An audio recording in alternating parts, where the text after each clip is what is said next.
What's good, YouTube? Ferdo Kings coming back at you again with another video focusing on EA Sports College Football 25. Today, we're going to look at the EA Sports College Football 25 deep dive.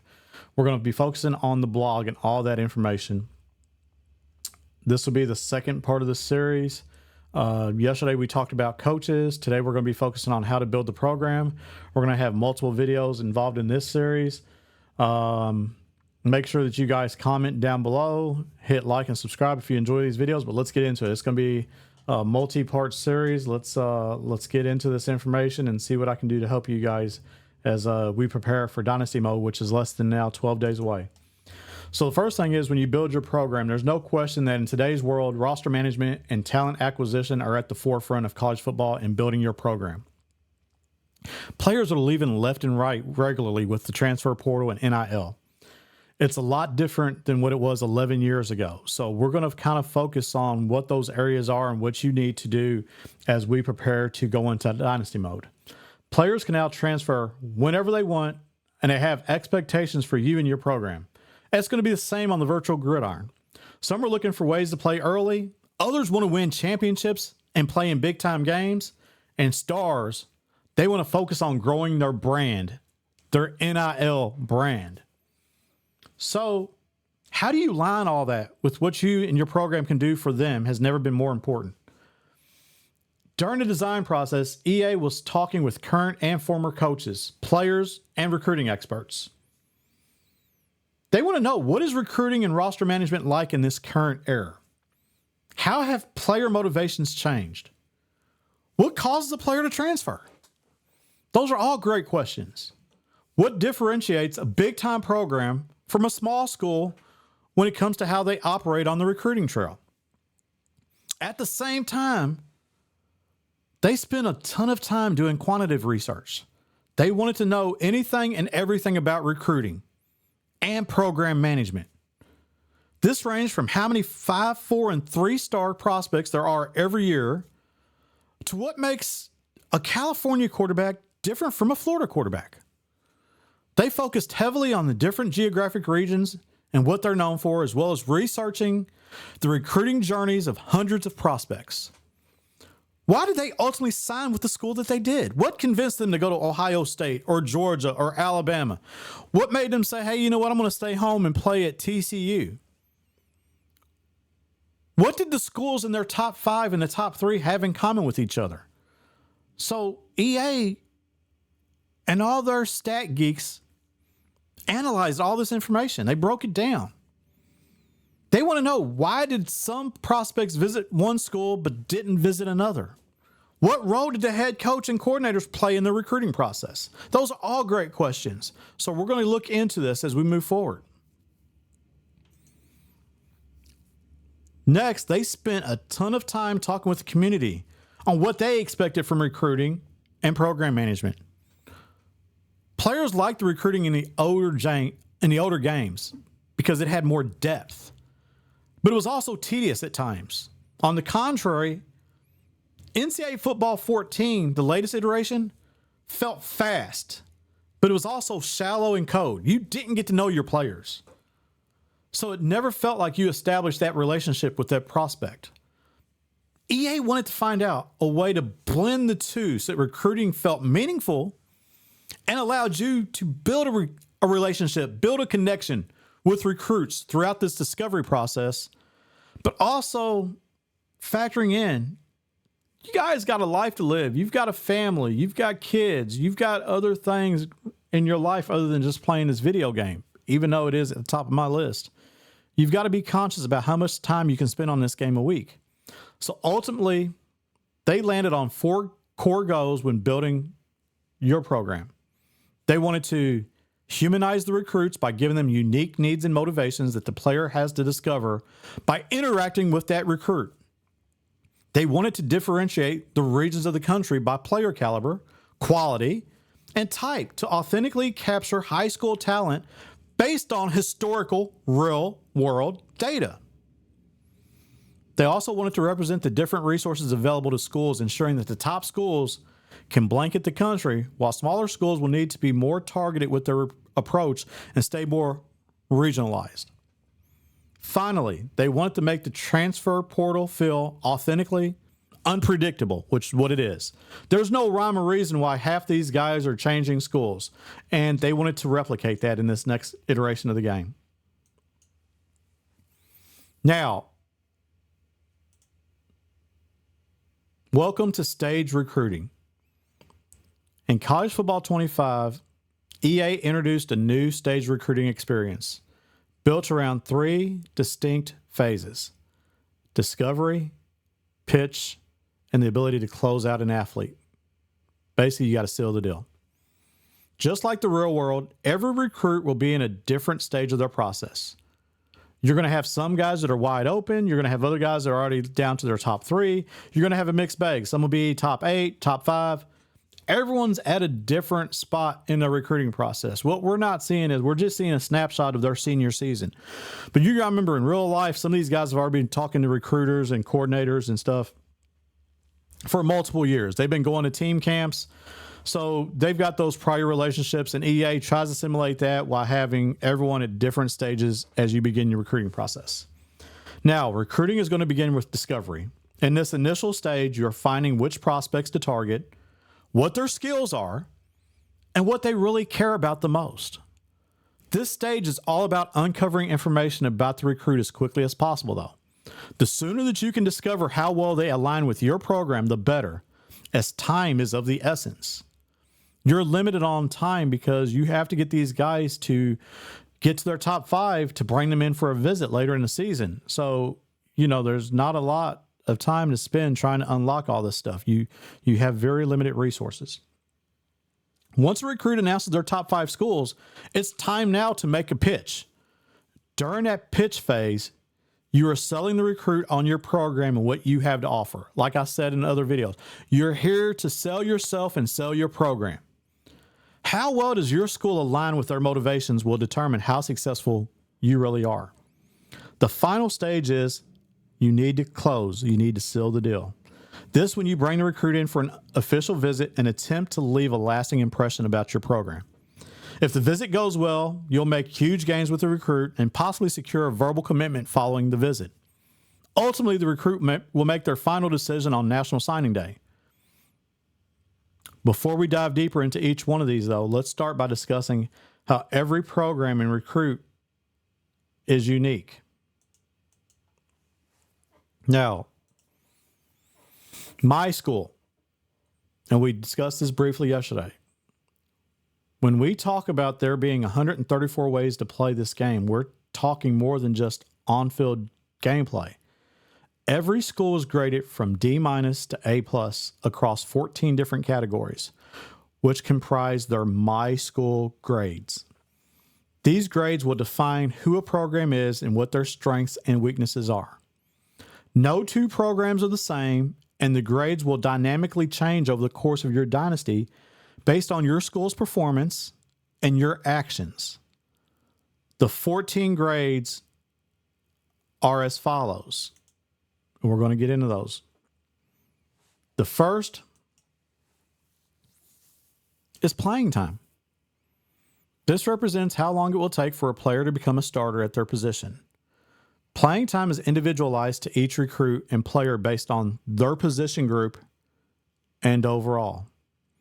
In past iterations, it also looked at not only your position group on the current roster, but what recruits you also have coming in to compete with them. So keep that in mind. The second one is playing style. It's a representation of how you play. Every player archetype has a stat that is tracked over the course of the season. How high that stat is relative to other teams determines your grade. For example, Phil General quarterback's playing style grade is driven by passing yards per game. Number 3 is championship contender. This will measure how close the team is to winning a championship. It takes into account the team's current ranking as well as roster composition, meaning, for example, if you sign a top 5 or a top 10 class and you have a 12-1 record, you're considered obviously a championship contender. But if you're going 10-3 and you have a class that's outside the top 25, you're definitely not considered a championship contender. So there are parallels there. You have to think about that and consider. So it's not just what you're doing on the field, but how are you performing off the field, recruiting and bringing in blue chip recruits. Bud Elliott, think about this. Bud Elliott has this formula that says if you don't have X amount of 4-star and 5-star athletes, you have no chance at winning a championship. And it's proven to be 100% true. Now, there's many other mitigating factors, but at the end of the day, it's all Jimmys and Joes as opposed to X's and O's. You have to have the athletes. You have to have those studs that can come in and perform. And this game is going to replicate that. Next is program tradition. This is a holistic view of a program's history and the success over time based on the number of conference and national championships, total wins, and awards won. Your campus lifestyle is a representation of the city and area surrounding the campus, as well as the campus itself. This grade cannot be changed or impacted. Stadium atmosphere. This is driven by your stadium's toughest places to play ranking, which is determined by a team's historical performance in home games. Win those games at home. Put together long winning streaks. It's going to help your stadium atmosphere. And then number 7 is pro potential. This is a projection of how likely it is that players on your current roster will play on Sundays. The other games reflected this, and if you made a promise and told a guy, hey, you've got pro potential, you're going to go to the league, you had to have that guy be drafted in the first round. Just because he went in rounds 2 through 7, you still got a negative score reflected on that if you promised him he's going to go to the NFL draft. At the end of the day, they still want to be first-round picks. Next is brand exposure. NIL is not in this game, but it is reflected by what they call brand exposure. This grades a team's overall brand recognition, the potential NIL opportunities a player could get at the school, and how often the school plays in primetime games. So basically, you've got to look at, am I on TV? Am I doing great when I'm on those games in primetime or, afternoon games? Those are definitely something that is going to help impact your brand exposure. Next is academic prestige. It ranks all universities based on real-world academic rankings. You're going to look at schools like Stanford, Vanderbilt, Rice. Those are schools that are going to be really high in those categories. That grade cannot be changed. It's already a predetermined number that they've gone through and evaluate. You'll never be able to change that. So, Louisville, we're probably down about 100. Anyway, it is what it is. You're not going to be an academic prestigious school no matter what. So you can't change that. You can't change the spots on the leopard. And that's the same thing here. Conference prestige. Now, this is something that will change. It represents the overall strength of a conference based on each conference member's team prestige. Now, in previous iterations of this game, they used to take into account the top 6 schools in each conference and what their overall rank was. It also factor in, you want to make sure that you're winning games against ranked opponents. So make sure that you're scheduling ranked games out of conference to win those games as well. You can't just beat up on each other in conference. You got to go outside the conference and beat some really good teams as well outside of conference. Next is coach prestige. It's a reflection of the school's coaching staff. The head coach carries the most weight here, but coordinators also are taken into account. Coach stability is a measure of how long the coaching staff has been in place and how likely they are to remain there for the next 4 years. So, you can't have a sub 500 record and think that the coach is going to remain because the school is probably going to fire him. They've got expectations. They want to win. So all those are measured in these formulas. So keep into account that, you've got to keep winning games as well. Athletic facilities is number 13. This grade measures the quality of athletic facilities for the program. Waterfalls and barbershops are a plus here. And then finally, number 14 is proximity to home. This grade is unique to each recruit and is based on where the school is in relation to the recruit's home pipeline. So, if you're based in Orlando, Florida, and you've got a guy that lives in Central Florida, that's going to help you tremendously. Now, each grade has a unique set of grading criteria. For example, playing time is graded on a per-player basis. It's unique to that player. The player's overall or projected overall, if they are a recruit, is compared to the team's roster to project how many years it will take for them to become a starter. Actions you take on the recruiting trail will also impact the playing time grade of both recruits and players on your current roster. I just spoke about that. So even if a player is a starter today, signing new players in the recruiting may negatively impact their playing time grade and cause them to transfer or enter the transfer portal. Because you brought in a guy and over-recruited him, now he's going to lose playing time. He's going to transfer and get the hell out of Dodge. You don't want to be the second or third string if you over-recruited him. On the other hand, though, Championship Contender uses a combination of your top 25 poll ranking, team prestige, and an assessment of your current roster quality with Bud Elliott's blue chip ratio. So that looks at the percentage of your roster that is made up of 4- and 5-star players. Finally, there's brand exposure, NIL, which is a reflection of your school's brand and the potential NIL opportunities a player could earn at your school.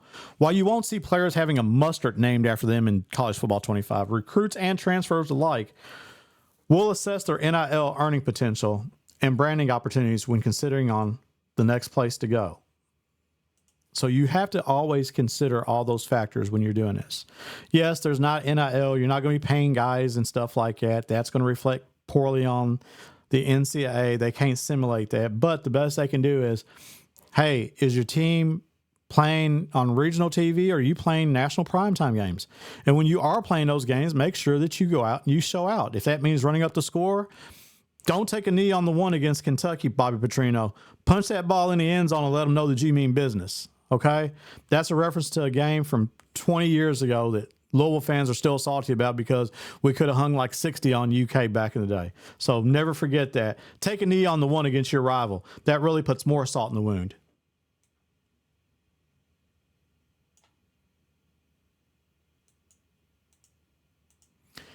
So most grades update dynamically throughout the season. While some only update at the end of every season, it's important to keep tabs on your grades throughout the season and how you are trending, because a slide in your grades could trigger decommitments from verbally committed recruits or a sudden transfer portal exodus at the end of a season. Your grades also play a pivotal role in recruiting and would determine how well your pitches land with the recruit. You can see all your grades and detailed information about them in the My School screen, which can be accessed from the Recruiting Hub. This screen allows you to assess your school's current strengths and weaknesses, as well as how you can improve each grade to become a stronger program. It also highlights a grade will show you the steps you can take to improve it, where you're actually currently ranked against other teams, as well as the players are at risk of transferring because they have a deal breaker attached to that grade. More on deal breakers and why a player would decide to leave later. Now, we're going to look at this. This is the recruiting board. Actually, my school for the Stanford Cardinal, which you look at this, they're a 3.5-star, 82 overall team. I alluded to this earlier. Their strength at Stanford is obviously academic prestige. They're rated an A+. You want to make sure that you sell that to the recruits that are interested in coming to your school, and there'll be a lot. Rice is number 1, Stanford's 2, Northwestern 3, Cal's 4, UCLA's 5, Duke's 6. Those are the 6 schools on this game who have A+ ratings in academics. That is never going to change. I'll repeat it. Rice is number 1. Those 6 schools, that is A+, never change academic prestige. Michigan, Illinois, Notre Dame, Vanderbilt, Georgia Tech, that's 7 through 11. So those schools are always going to have that as a strength for their program when they go in here and actually recruit. Next up is, we look at this as Championship Contender. As you can see, that's not one of Stanford's strengths. They have a C- grade in Championship Contender. When you look at the factors, Bud Elliott's blue chip ratio says that their impact is very high, but they only have a 3% grade. You see where they rank. They're a C-. Stanford, Buffalo, Boston College, Coastal Carolina, and Army. That's not a great group of teams to be aligned with if you're trying to recruit a player that's interested in Championship Contender. So, know what your lane is, stay within your lanes, recruit to your strengths, sell your program on what you do best. Don't forget that. Stay aligned with what you do great and sell yourself, okay? Now, each week, the game will surface this information to you in a weekly summary, allowing you to quickly see the health of your program and any changes that have occurred. The My School report card will show you grades that were positively or negatively impacted by your actions in the previous week, as well as any grades that have players who are at risk of transferring if it does get too low. So you're going to see those at-risk players. And that's aligned right here. Weekly advanced summary. It shows you the Arizona State Sun Devils, which are a 3-star program. Championship Contender. They're a C+. You've got 2 running backs on your roster who I guess came to your school thinking you're going to be a championship contender at ASU. And they're at high risk of transferring. They're in the orange. And then you have a free safety middle linebacker who looks like they're about 65, 70%, considering transferring. Because you're not keeping your end of the promise with their deal breaker. It also says there's plus 4 more players. View your My School screen and recruiting for more details. So you've got players at risk. Now, program tradition, you've got a B+. You're trending upward, it looks like. There's no one at risk in that category. But championship contender? Buddy, you're ranked number 72. Arizona State's 72 at a C+. I mean, they're down there with App State, Florida Atlantic, Houston, Illinois, IU. Boise's a C+ beneath them. Georgia Southern, Memphis, and UNLV. Don't pitch championship contender. I don't care if the guy, does commit to you and you're selling it. Surely to God, you have other strengths to your program. Sell that to your players, okay? It's going to help you down the road for sure. So stay in your lane. Do what you do best. Don't try to do something that you're not good at. And then finally, collectively, your My School grades form your team prestige. This is very important. This is the final point. So your My School grades form your team prestige, which can be thought of as your My School GPA. Team prestige grades teams from 0 to 5 stars in half-star increments. So you can be graded a 1.5 star, 3.5 star. And I sit there and I see that, and I remember the longest yard, and your boy was a criminal. He's locked up, and he's a half a star. They're talking about the five-star criminals in the pen there who are going to play on Adam Sandler's football team, and you got Brucey over there eating popcorn, and he's a half a star. Not very scary. So anyway, you have half stars on here. I'd hate to be listed as a half-star program. Very few programs will achieve elite 5-star status, and even fewer will be able to maintain it for a prolonged period of time. So your team prestige will go up and down, depending on how your performance is and how you're recruiting. Ultimately, team prestige plays a pivotal role in recruiting and the caliber of players who want to play for your program. So think about that. Digest some of this. I'm going to come back with another video. If you guys enjoyed this one, comment down below. I've been having some good feedback and interaction with fans. I don't even know if they're fans, just the community. And it's been good, talking, and they've asked for suggestions on who they should play in Dynasty, and I've just given my opinion, because that's all it is. That's all I have. I have plenty of opinions. It's not to say I'm right or wrong or indifferent, but, I'll at least speak my mind and let you know what I think about things. So let me know how you guys feel about this. Make sure you hit like and subscribe. We're going to have some more videos coming up soon. I'm getting ready to jump on here and continue this. So this was part 1 of Build Your Program. We're going to go in and continue this. This is already a 23-minute video. So Fairdo Kings, and I'm out.